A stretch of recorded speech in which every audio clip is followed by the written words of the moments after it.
that performance, I don't even want to think about it. It was hard. It was a bad night for boxing that night. It was bad, but let me ask you this, because I watched it, and it was like painfully boring, right? We all know that, but it made me think to myself. It did show that if he wants to stay away, he's like a rabbit. Like he could stay away. Yeah, So but did that? do the fans pay for that? No, but what I was going to ask you was, let's say he fights Tank. Do you see any problem at all being like, if he wants to stay away, like you can't catch him. It's really hard to catch him. Well, why would I put Tank in a situation like that when we can't do what we do? Because right now, if Tank don't get a knockout, it's gonna you get what I'm saying? Mm-hmm. If you know, because everybody think Tank got to knock everybody out to win a fight. You know what I'm saying? Mm-hmm. You with me? Because that stamp is on him. That performance, I don't even want to think about it. It was. Gervonta Davis, his trainer, is fresh out. And Gervonta Davis's trainer says, why would I do that? We got a list too. He talks about fighting Shakur Stevenson. He's not sure that that's the type of fight that he wants for Tank, and he explains why. Now I'm going to give you guys my thoughts on what was said. Make sure you guys subscribe. What up, Fight World? It's your boy Ego, and I'm back with some more boxing. A new clip from Calvin Ford, fresh out. Calvin Ford has done probably the first interview. I haven't really seen many interviews from him, but he just did an interview with Marco Boxing. And in this interview, he gives his side to what he saw in the Shakur Stevenson fight. You guys heard a snippet at the beginning. And what he's saying is, after Shakur's last performance versus Edwin De Los Santos, he says, I don't even want to consider that fight. Like, you got to listen to what he said. He said, I don't really even have nothing to say. I don't really want to even consider that fight because it was a bad night for boxing. Meaning Shakur Stevenson, a lot of people said this. They felt Shakur stunk up the joint. His fight with Edwin De Los Santos, it left a lot more to be desired. So with that being said, he wasn't really fond of the fight. It was pretty apparent. But he's telling you the reason why. He's saying based on Shakur's performance versus Edwin De Los Santos. And I don't really see anything wrong with that. My thing is this. Boxing was, and probably forever will be a what have you done for me lately type of sport. What do I mean? So, for example, Errol Spence, in my opinion, he did it the hard way. He collected 3 belts and he did it one by one. Crawford, I get it. Crawford beat him. Errol doesn't even dispute that. But it does not change the path and the trajectory from Errol Spence in fighting bigger fights with Mikey Garcia, 50,000, fighting unifications, Sean Porter, fighting a unification with your Dennis Ugas, who had just beat the great Manny Pacquiao. I believe it's up to my promoter.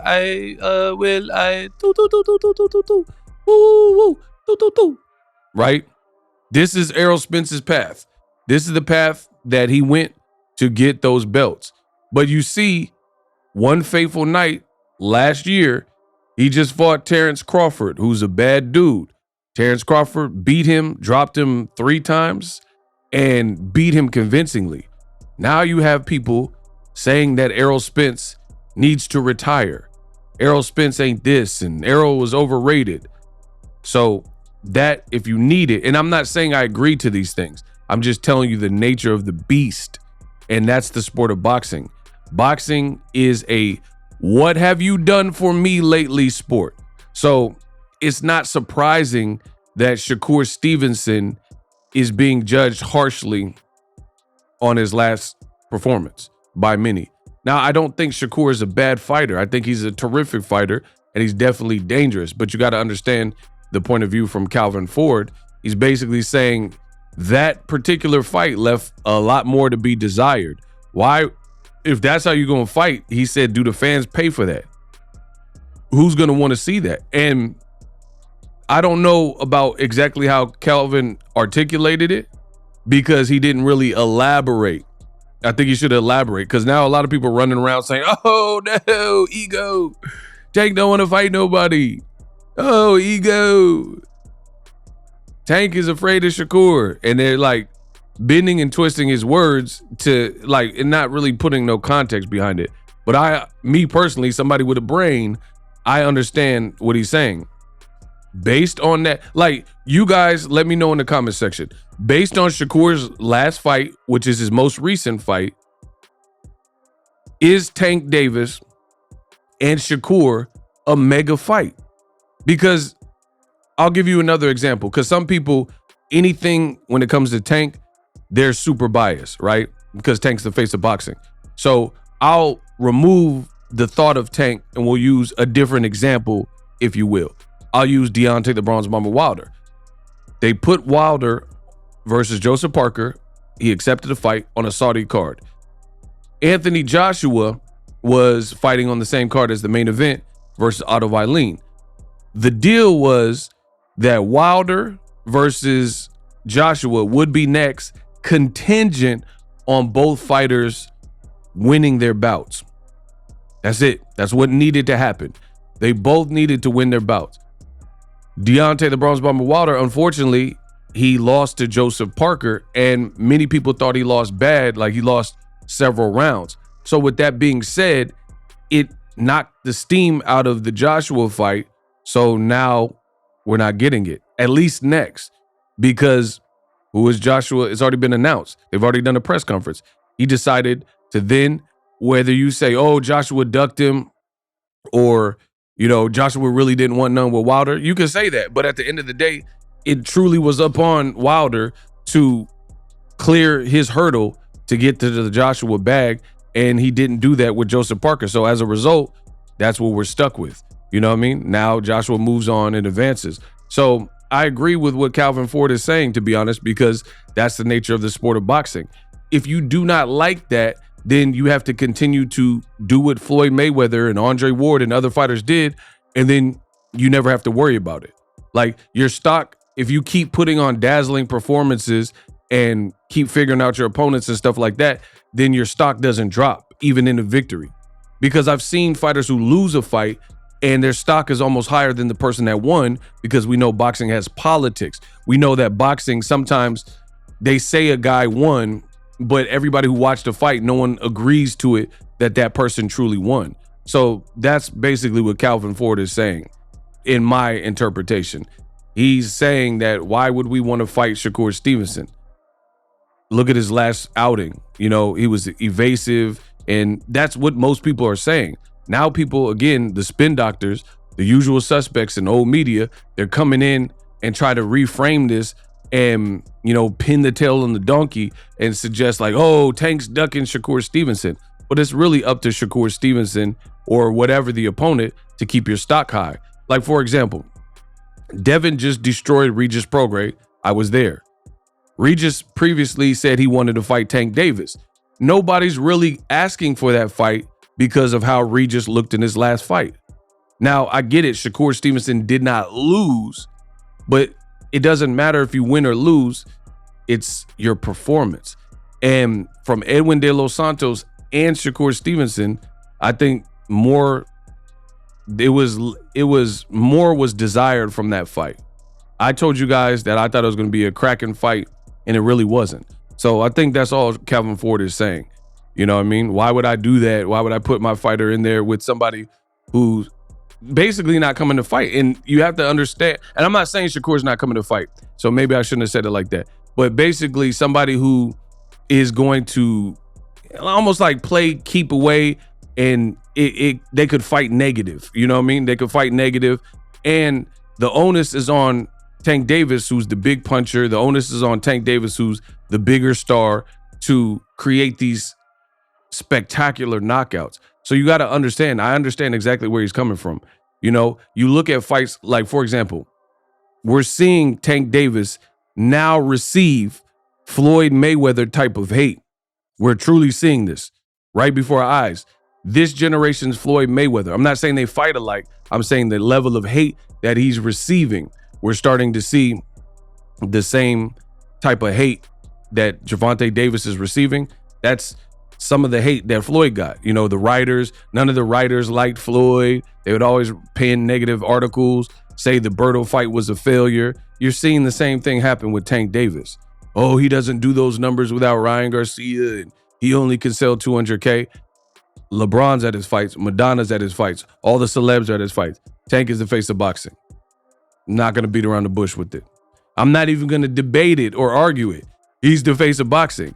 Look at YouTube. YouTube, everybody making videos about Tank. Whether they're saying good stuff or bad stuff, they talking about Tank.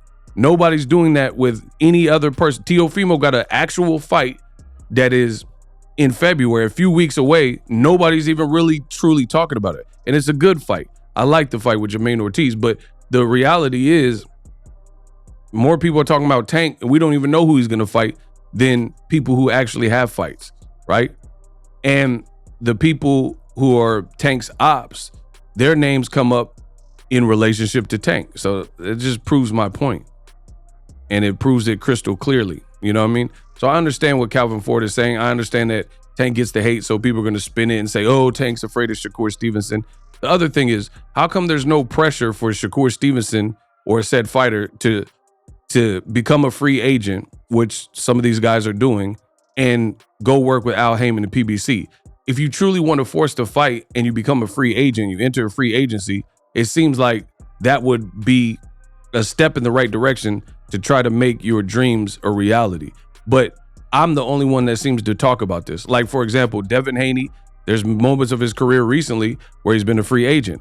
Why not, if you could work with Eddie Hearn, if you could work with Bob Arum and do multi-fight deals or one-offs or two-offs or three-fight deals with Top Ranked, why not do a one-off, two-off, three-fight deal with Bob Arum? Same thing with Shakur Stevenson. He says he becomes a free agent. Can't wait to see what his next move is. Because if his next move is not PBC, then it seems to me, if you're a crackhead, you would want to go to a crack house to re-up on some product. That's how that works. So if you're a free agent and you want to fight Tank so bad, I would make the push to see what PBC is talking about. And they're already putting on the biggest fights in boxing. That's a separate video though. Subscribe. So I didn't take it like, oh, Tank's afraid of Shakur. And, you know, the two spar, the two know each other. Shakur fought negative in his last fight. That's what he's being judged of. That's his last performance. And it wasn't a great one. Like, for example, Tank is he's transcending just boxing. You're seeing him on blogs. Oh, Tank bought the block up. You're seeing him enter this new domain where, like, people outside of the realm, like Vlad TV and, you know, Willie D Live or whoever, Shade Room, these people are picking up Tank and posting about Tank. They don't cover boxing exclusively by any means. So that's what I'm talking about. Tank is in another league when it comes to that.